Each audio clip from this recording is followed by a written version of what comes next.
라디오처럼 듣는 좋은 정보 잦은 쌤의 강의 준비는 잠깐만 OK의 성장에 맞춰주는 준비된 정보의 아침 듣는 유익한 이야기 엄마 아빠 시간 내서 들으면 즐거운 시간 보내요. 잦은 쌤의 유튜브로 문과 모두 행복해. 안녕하세요. 초등원빠TV의 짠쌤입니다. 초등학교 3학년 아이들 여름방학 어떻게 하면 좀 효과적으로 잘 보낼 수 있을까에 대한 이야기 좀 나눠보도록 하겠습니다. 먼저 아직은 우리가 3학년 아이들을 저학년, 중학년 이렇게 나뉘어서 이야기를 하는데요.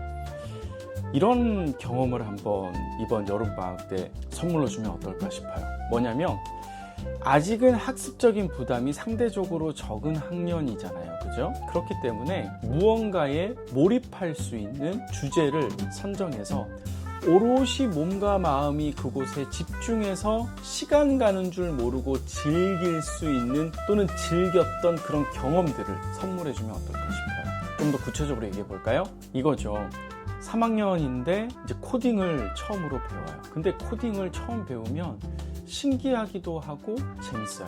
왜? 내가 프로그램을 짜서 내가 왼쪽으로 가서 다시 유턴을 해서 돌아서 물건을 집어서 돌아오게 프로그램을 짜요. 그거대로 움직여요. 그거대로 컴퓨터가 인식하고 실행을 하는 거죠. 실물 로봇도 마찬가지죠. 프로그램을 짜서 입력한 대로 그 로봇이 움직이고 미션을 수행하고 돌아오는 것이죠. 우와, 신기하네. 프로그램을 좀 더 짜볼까? 코딩에 꽂히는 아이들이 있어요. 선생님 코딩 좀 더 하면 안 돼요? 프로그램은 사실은 어렵다고 생각했는데 이 아이들이 호기심을 느끼고 흥미를 느끼는 것이죠. 아이들이 프로그램을 하는 건 또 다른 언어를 하는 거하고 같은 거예요. 그러니까 다시 말해서 영어를 배우고 중국어를 배우고 일본어를 배우듯이 이 컴퓨터 언어를 프로그램을 한다는 건 컴퓨터와 대화할 수 있는 언어를 배운다고 생각하시면 되는 거죠. 3학년 때 아이들이 영어를 처음 배웁니다. 그런데 영어를 너무 재미있게 하는 아이들이 있어요. 물론 수적으로는 그렇게 많지는 않지만 영어를 너무 재밌어 하는 아이들이 있어요. 그 배경을 보면 영어 애니메이션을 많이 봐왔던 아이들이죠. 아, 이제서야 조금씩 내가 그렇게 봐왔던 것들이 어떤 의미인지 알 것 같다. 마치 고등학교 때 일본어에 쭉 빠져가지고 애니메이션에 빠져서 일본어를 공부했을 때 재미를 느끼듯이 말이죠.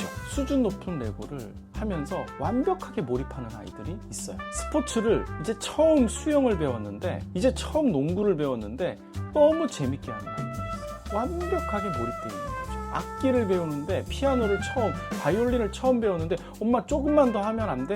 엄마 나 너무 재미있어. 이거 좀 하면 안 돼? 그런 것이 있어요. 판단하시죠. 그게 아이의 전인적 성장에 도움이 되고 학습적으로 분명히 도움이 된다고 한다면 완벽하게 몰입할 수 있고 오롯이 그거에 빠져들 수 있는 그 시간을 이 방학 동안에 선물해 주시면 좋을 것 같아요.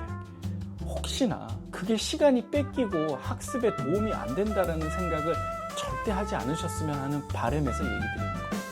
그러한 몰입의 경험들은요, 성공의 경험들은요, 그런 성취감들, 이거는 다른 학습을 할 때도 자연스럽게 전이가 돼요. 내가 코딩을 완벽하게 짜서 좀 더 높은 수준 높은 프로그램들을 계속해서 쌓아 올라가요. 방학 동안에 시간이 꽤 있고 완전 거기에 몰입하는 거죠. 아침에 눈 뜨자마자 코딩을 시작해서 저녁까지 다음 날도 일주일 내내 괜찮아요. 그렇게 몰입해가지고 가는 그 학습의 엉덩이의 힘이 다른 수학이든 영어든 결국에는 전이 될 수 있다는 것이죠. 사실은 부모 입장에서 우리 애는 그거에 완전히 빠져가지고 다른 걸 하려고 하지도 않네요 라고 하는데 그 빠져있는 분야가 학습적으로 도움이 된다면 다른 엄마들은 부러움의 시선으로 바라보는 거예요. 사실 그러지 못한 아이들이 많거든요. 그래서 그 무엇인가를 찾아서 오롯이 빠져들 수 있게끔 엄마, 아빠가 이를 찾아서 시간을 마련해주면 좋겠어요. 그래서 방학 전에 한번 이런 것 저런 것 경험시킬 수 있는 것들을 찾아서 방학 동안에 한번 경험시키고 아이가 정말 재밌어하는 것을 찾아서 그거에 혹시라도 진로로 연결될까봐 염려하시는 부분이 계시는데요. 그렇지 않아요. 저학년 때에 나 이거 해서 이걸로 이렇게 할 거야. 나 나중에 이걸로 직업을 할 거야. 그렇게 말을 할 수는 있죠. 그런데 그렇게까지 이어지는 게 사실 그렇게 쉬운 일은 아니죠. 그래서 초등학교 3학년 때 이 여름방학 어떻게 보면 학습적 부담이 적고 어떻게 보면 놀이가 배우는 거고 배우는 게 놀이인 이 시기에 이러한 소중한 경험과 시간을 선물해 주셨으면 좋겠습니다. 수학이요? 최소한의 것만 해보죠. 이제 사칙연산 다 나왔어요. 이제 초등 수학에서에 나오는 사칙연산 3학년 1학기 때 다 나왔어요. 곱하기, 나누기, 더하기, 빼기 다 나왔고요. 수학의 가장 기초가 되는 개념들 다 나왔고 또 3학년 2학기까지 하면 다 나옵니다.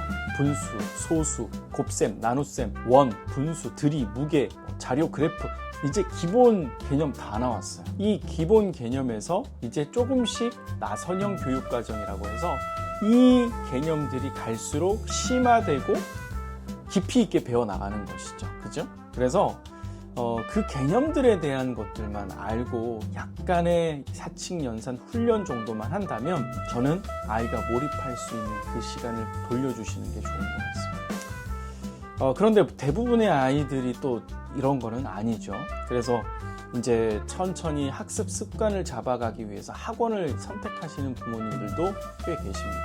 1, 2학년 때는 그래도 저학년이니까 그랬는데 3학년 때부터는 이제 사교육을 좀 알아보시고 또 방학 동안에 너무 나태해지는 것을 바라보기가 힘드셔서 학원의 도움을 받으시는 분들도 있는데 저희 초등원빠TV의 학원 선택의 기준에 대한 영상도 있지만 간략하게 말씀드리면 지식을 가르쳐주는 학원보다는 지식과 학습 방법, 스스로 공부하는 방법과 습관을 좀 코칭해주고 잡아줄 수 있는 그런 선생님과 학원을 만나면 좀 기초가 탄탄해지면서 학습이 지속적으로 이루어질 수 있게끔 아마 좀 다져주는 시간이 되지 않을까 싶습니다. 그런 측면에서 학원도 우리 아이의 성향과 맞는지 1대1 수업이 맞는 아이가 있고 또 여럿이 듣는 수업이 맞는 아이들이 있고요. 그것도 아이의 성향에 따른 부분이기 때문에 또 가르치는 방식에도 차이가 있으니까 우리 아이 성향에 맞는 그런 학원들을 찾아서 방학 때 진행을 해주시면 좋을 것 같습니다.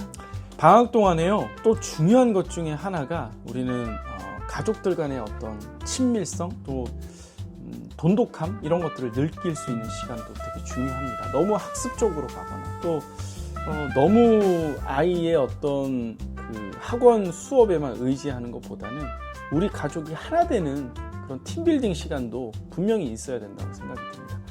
그게 저학년일수록 더 욕구가 큰 것 같아요. 그래서 우리 가족 하는 그런 마인드가 저학년일수록 더 크기 때문에 여행을 더 많이 계획해 보시고 제가 초등학교 2학년 여름방학 편에도 말씀드렸지만 3학년까지는요 책상 앞에 앉아있는 시간보다는 뭐예요? 걸으면서 돌아다니면서 길에서 배움이 더 많이 일어나는 것이 중요하다라는 것입니다. 그래서 엄마 손 붙잡고 아빠 손 붙잡고 백화점 다니면서 물건을 살 때는 무엇을 살피는 것이 중요해 라는 요령, 그죠? 교과서에 나오지 않는 것들, 실생활에서 우리가 부딪히면서 배워나가야 되는 것들, 그런 것들을 알게 하는 거죠. 백화점에는 창문이 없다? 그리고 백화점에는 음악이 계속 흘러나오네? 왜 그럴까? 진짜 아빠 말이 그러네? 왜 그렇지? 그러니까 어른들은 당연히 아는 건데 아이들은 그런 것들이 이제 말을 하니까 눈에 보이기 시작하는 거죠. 자, 20% 세일을 하네? 그리고 옆에는 1+1이네? 어느 게 더 저렴하게 파는 거지? 한번 계산을 해볼까? 어떻게 계산하면 될까? 초등학교 3학년이니까 이제 그 정도 계산을 할 수도 있다라는 거죠. 그죠? 지금 이 단어 뜻은 뭘 의미하는 거지? 집에 갈 때는 어떻게 가는 게 좋을지? 어플리케이션을 사용하는 방법을 알려주는 것도 공부라는 겁니다. 주변에 있는 도구들을 어떻게 활용할 수 있는지조차도 다 공부고요. 어른들이 살아가고 어떻게 생활하는지에 대한 것들을 옆에서 조금씩 안내해주는 이 모든 것들이 여름 방학 동안에 이루어져야 되는 학습 요소라는 것이죠. 꼭 교과서의 내용, 문제집의 내용만 가르치는 것이 아니라는 겁니다. 조금씩 아이 스스로 홀로 설 수 있도록 도와주고 가르쳐주는 것이죠. 이러한 것들이 바로 방학 때 이루어지는 겁니다. 기회가 되면요, 이제 영어 캠프, 왜 영어를 배워야 되는지, 또 영어 캠프에도 한번 참여해 보시고 예절 캠프, 리더십 캠프, 수영 캠프 등등의 또 어떤 종교가 있다면 종교에서의 어떤 캠프들도 있을 거 아닙니까? 그래서 이제는 엄마랑 떨어져서 지내는 것도 가능하겠죠. 그래서 부모님과의 떨어져서 하룻밤을 자면서 애틋함도 한번 느껴보고 그러면서 크는 거죠. 그런 시간들을 가지는 것이 바로 3학년 때의 여름방학이라 생각이 듭니다. 수학 아무래도 좀 강조 안 할 수가 없는데 앞서 말씀드렸지만 조금 앞서가면서 수학에 대한 자신감, 시간적 여유를 좀 벌어보는 거죠. 그죠? 2학기 때 배우는 내용을 조금 연습해보면 아무래도 좀 배워나갈 때 좀 자신감 있게 즐겁게 즐기면서 할 수 있지 않을까 하는 생각도 들고요. 3학년쯤 되면요, 부모 엄빠들과 이야기하는 수준이 상당히 이제 올라가 있습니다. 어휘력도 많이 올라가 있고요. 그런데 여전히 아이죠. 대화 중에 모르는 것들, 분명히 얘가 모르는데도 질문을 안 하는 것들이 있어요. 그런 것들도 하나하나 1대1로 도제식 교육으로 설명해 주시고 한자 이런 것들도 뜻풀이를 해주시면서 안내해 주시면 좋을 것 같습니다.